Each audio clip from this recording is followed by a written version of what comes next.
तुम्हारा शरीर प्रदूषित कर्मों में प्रवृत्त न हो पाए, इस शरीर से सत्कर्म संपादित हो और मन में पवित्र मंथन हो, चित्त में शुद्ध चिंतन हो, तो समझ लेना तुमको जीने की कला आ गई है।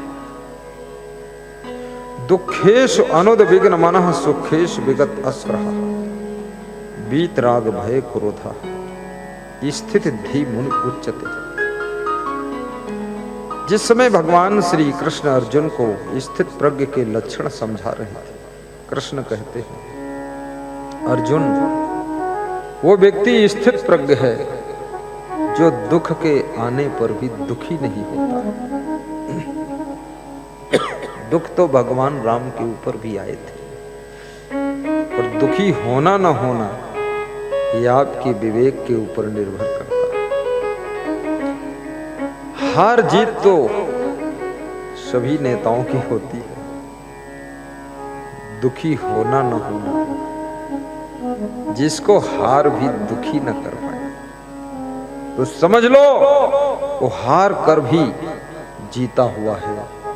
एक दिन उसकी हार में ही जीत का द्वार खुलने वाला है। जिसको हार पीड़ा नहीं दे सकती है, जिसके लिए हार भी सफलता का द्वार है, मुस्कुराता है और हार से भी हारता नहीं है और फिर से तैयारी करता है, वो व्यक्ति एक दिन हार को भी जीत में बदल देता है।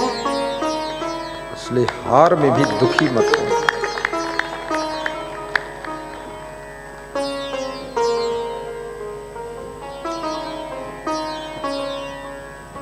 वियोग में भी दुखी मत होना। दुखेश अनुद्विग्न मनः, वो व्यक्ति स्थित प्रज्ञ है, वही व्यक्ति आत्मज्ञानी है, जिसको दुख दुखी नहीं कर पाता है, जिसको कोई वियोग विचलित नहीं कर पाता है, और जिसको कोई पीड़ा दर्द नहीं दे पाती है। भगवान राम अयोध्या से जब विदा होते हैं, प्रेम तो है अयोध्या से, परंतु पूज्य पिता श्री महाराजा दशरथ की आज्ञा का पालन, मां की मनोभावना को पूर्ण करने के लिए वनवास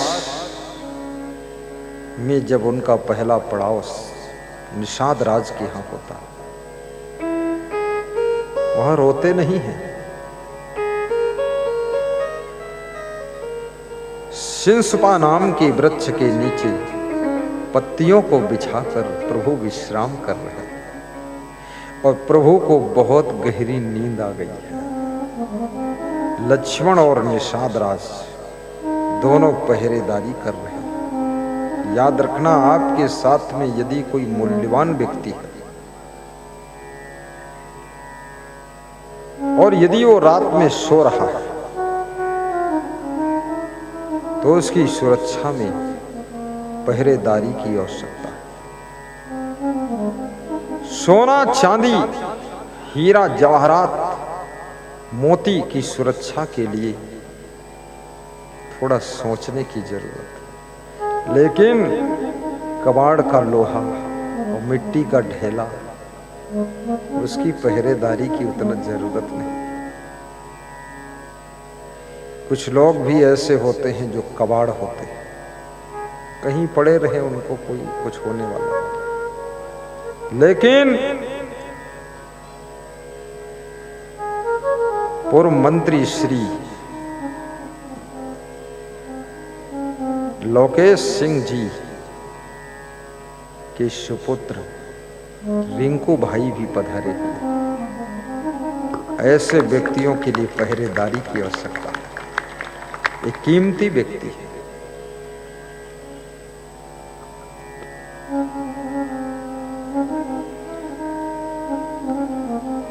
आपके पिता पूर्व मंत्री थे,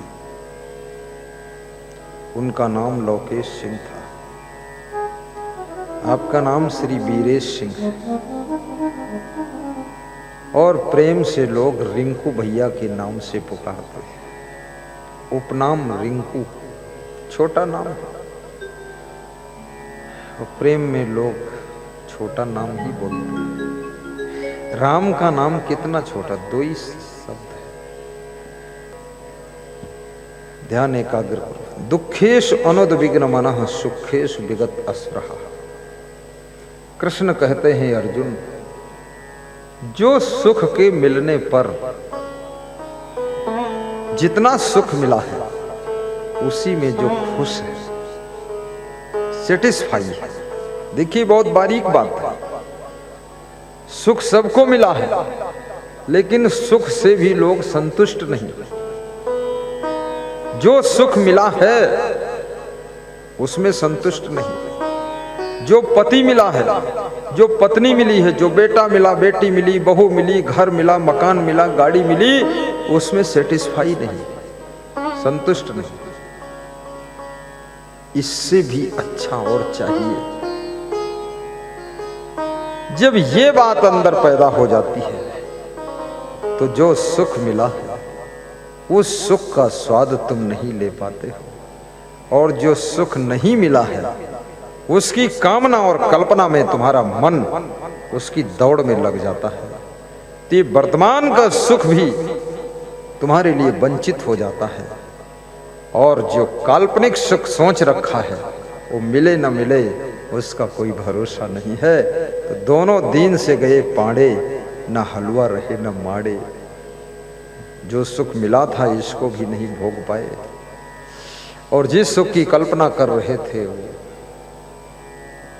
मिलेगा कि नहीं मिलेगा कुछ पता नहीं। इसलिए जो पत्नी मिली है उसमें खुश रहिए, जो पति मिला है खुश रहिए, और जो घर मिला है उसी में सुंदर रंग लगा करके, थोड़े फूल लगा करके, उसी को डिजाइन करके उसी में खुश रहिए। मैं करीब 34 साल आश्रम में 9 फीट चौड़ा और 13 फीट लंबा कमरा था उसमें रहा, और 6 साल 8 फीट चौड़ा और 9 फीट लंबा में रहा। लेकिन याद रखना, मैं तो मैं था, कमरा तो छोटा था बड़ा था। और आज वो जिंदगी है कि हर 3 दिन बाद कमरा बदलता है, घर बदलता है, जिला बदलता है, गांव बदल जाता है। कभी छत वाला मिलता है और कभी राजमहल जैसा मिलता है, कभी टीन शेड का मिलता है, कभी टाइल की फर्श है, कभी सीमेंट की है, और कभी खिड़की बड़ी है तो कभी खिड़की छोटी है। लेकिन व्यवस्था एक जैसी कभी नहीं रह सकती है, परंतु आप अपने मन को समझा करके एक जैसा खुश रख सकते हैं। ये स्वतंत्रता आपके हाथ में।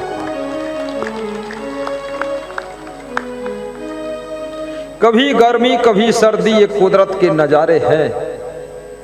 प्यासे वह भी रह जाते जो दरिया के किनारे हैं, जो दरिया के किनारे हैं। अपनी प्यास को बुझाओ।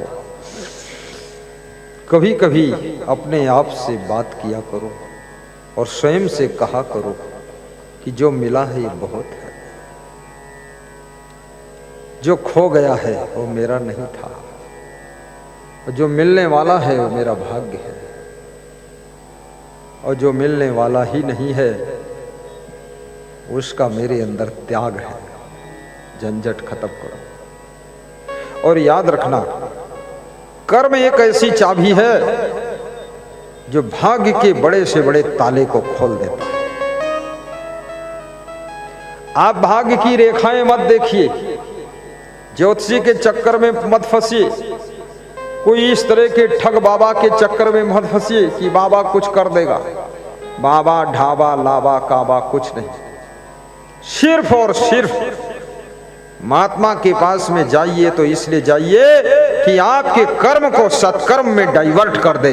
बस इसलिए जाइए, और जिसके कर्म सत्कर्म में परिवर्तन हो जाते हैं उसका भाग्य भी सौभाग्य में बदल जाता है। बोलिए सद्गुरुदेव की जय।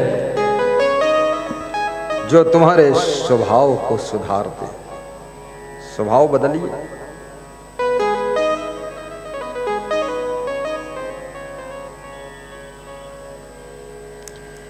एक स्त्री बहुत दुखी रहती थी, रोती थी, और सबसे यही शिकायत करती थी कि जब हमारे पति जी मिलिट्री में नौकरी करते थे, कभी कभी छुट्टी लेकर आते थे तो मुझको बहुत प्रेम करते थे। अब रिटायर हो गए, अब परमानेंट घर ही में रहते हैं 24 घंटे, अब वो वाला प्रेम नहीं देते, अब कभी कभी डांटते भी। तो दुखी थी इस बात से। लोग प्रेम चाहते हैं, डांट खाना नहीं चाहते। लेकिन याद रखना, गुलाब का फूल चाहते हो तो गुलाब के फूल के पड़ोस में कांटे भी लगे रहते हैं। प्रेम जहां होता है ना, वहां थोड़ा अनुशासन भी होता है। और डांटता व्यक्ति उसी को है जिससे ज्यादा प्रेम होता है। जिससे ऊपर ऊपर प्रेम है उसको डांटता नहीं, वो जानता ये तो पहले से टूटा टूटाया है, थोड़ा सा डांट दोगे तो चकनाचूर हो जाएगा, इसलिए चलने दो, खटर पटर जैसा चल रहा। लेकिन जो मजबूत प्रेम रखता है उसी को डांटा जाता है, समझा? तो आपका पति यदि आपको डांट दे तो समझ लेना मजबूत प्रेम हो चुका है, और कभी न डांटे तो समझ लो चकनाचूर वाला।